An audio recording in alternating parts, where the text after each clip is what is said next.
The public booed him. His rivals wanted him dead, and he smiled through every punch. Chris Eubank became champion by turning arrogance into a weapon and then lost something inside the ring that money could never replace. Today, we are crashing into the eccentric, violent, and redeemed world of Chris Eubank. We are going to uncover how a kid from the Bronx slums became the most stylish man in England, how he survived the most hateful rivalry in boxing history, and the dark night that changed him forever.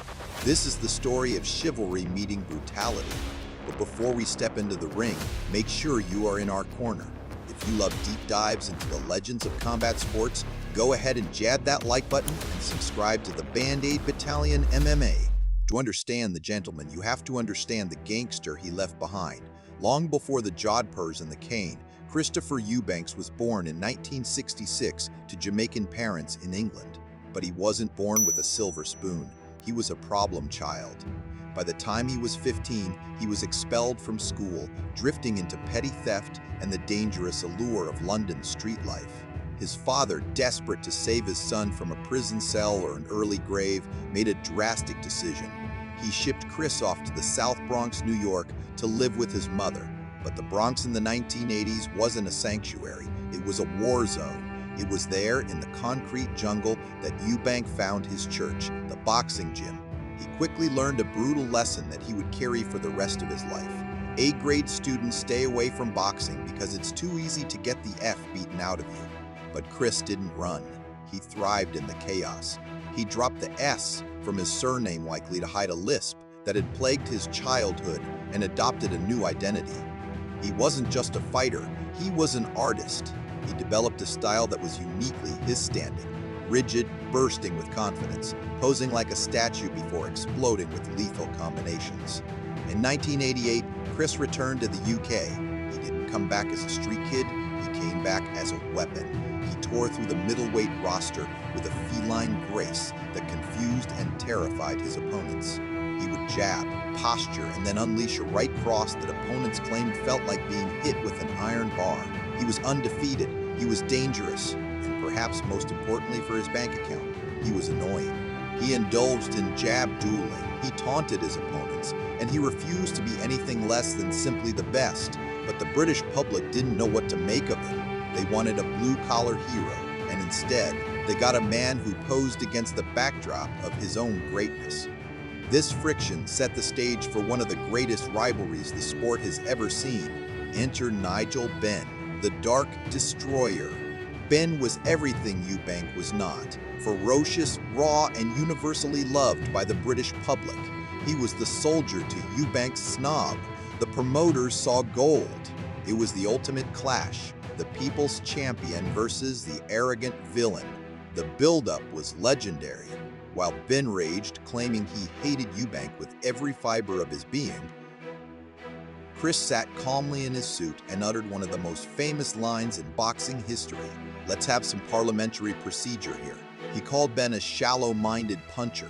He refused to shake hands, coolly explaining that because he didn't hate Ben, the handshake was unnecessary. It was psychological warfare, and it drove Ben absolutely insane. When they finally met in the ring in November 1990, the atmosphere was electric. The bell rang, and Ben exploded. He hit Eubank with sledgehammers. In the early rounds, Eubank actually bit his own tongue almost completely through upon impact.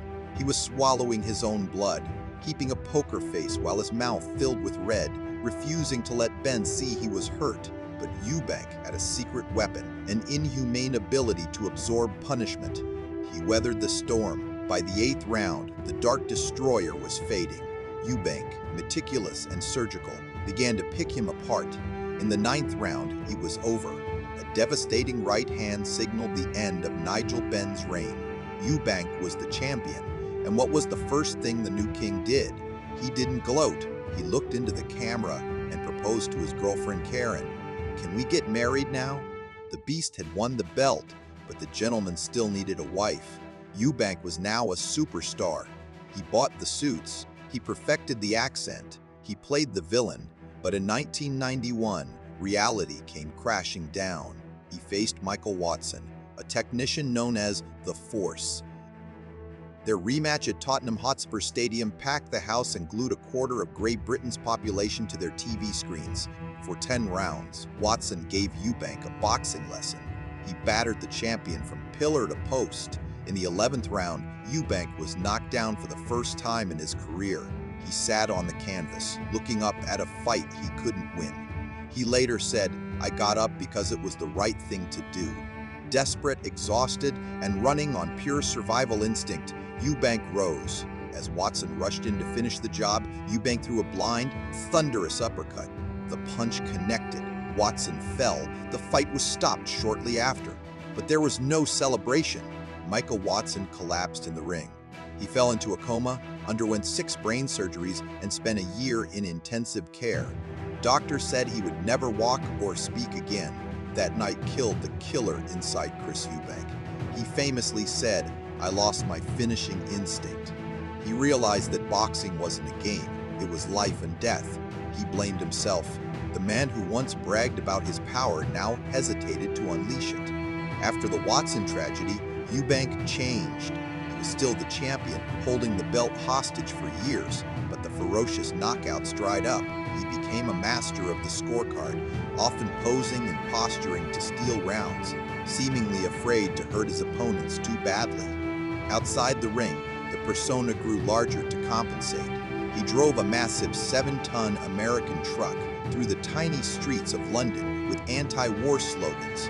He wore jodhpurs, carried a cane, and spoke of ethics and philosophy.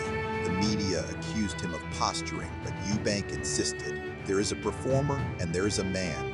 He had one more war left in him with his old enemy Nigel Benn. Judgment Night at Old Trafford in 1993 was watched by 45,000 screaming fans. It was 12 rounds of pure adrenaline.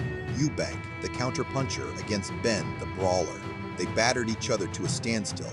In the end, it was declared a draw, fitting end to a rivalry where neither man could truly conquer the other. All empires fall. In 1995, Eubank met the Irishman Steve Collins. Collins played mind games, convincing Eubank he was hypnotized and felt no pain. It worked. Eubank lost his undefeated record, but the true test of Eubank's heart came at the very end of his career. First, against a young rising star named Joe Calzaghe, Eubank took a beating that would have hospitalized a normal man, yet he stayed on his feet, smiling through the blood, passing the torch to the next legend. His final act was straight out of a movie script. He moved up to cruiserweight, fighting men naturally much bigger than him to challenge Carl Thompson. In the rematch, Eubank's left eye began to swell. By the middle rounds, it was shut tight. He was fighting with one eye, blindly trading punches, refusing to quit. The doctor eventually stopped the fight. Eubank was ahead on the scorecards, but he couldn't see. For the first time in his career, the crowd didn't boo. They stood up and roared. The arrogant dandy had shown them the heart of a lion. Retirement brought bankruptcy, divorce, and even a bizarre stint as a certified police marshal in Louisiana. But the most important moment of Chris Eubank's life didn't happen under the bright lights or in a police uniform. It happened quietly, decades after that tragic night in 1991.